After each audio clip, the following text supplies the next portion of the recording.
அனைவருக்கும் நமஸ்காரம். தினம் ஒரு மூலிகை மருத்துவ சிந்தனையை பற்றி பார்த்துட்ருக்கோம். இங்கே பாருங்களேன், இது மூங்கில். இந்த மூங்கில் பார்த்திங்கன்னா எல்லா விதத்துலேயும் நமக்கு உதவி செய்யுது.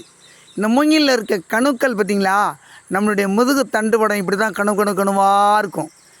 இந்த மூங்கிலுடைய ஒரு அற்புதம் என்னென்னு கேட்டிங்கன்னா, 24 மணி நேரமும் ஆக்சிஜன் கொடுக்கக்கூடிய ஒரு மலையில் எல்லா இடப்பகுதிகளிலும் வாழக்கூடியது இந்த மூங்கில்.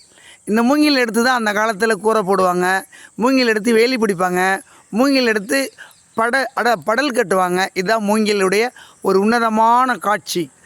அதே போல் துளசி 24 மணி நேரமும் நமக்கு ஒரு ஆக்சிஜன் கொடுக்கக்கூடிய ஒரு உன்னதமான செடி. அடுத்து அரசு, ஊருக்கு ஒரு அரசு இருக்கணும் அப்படிம்பாங்க. அந்த அரசும் அதாவது மூங்கிலும் துளசியும் 24 மணி நேரமும் நமக்கு ஆக்சிஜன் கொடுக்கக்கூடிய ஒரு தூய்மையான தாவாரம். இயற்கை நமக்கு கொடுத்த ஒரு பொக்கிஷம். நன்றிகள், வாழ்த்துக்கள். என்றும் ஆரோக்கியமாக வளமுடன் நலமுடன் வாழ்வோம்.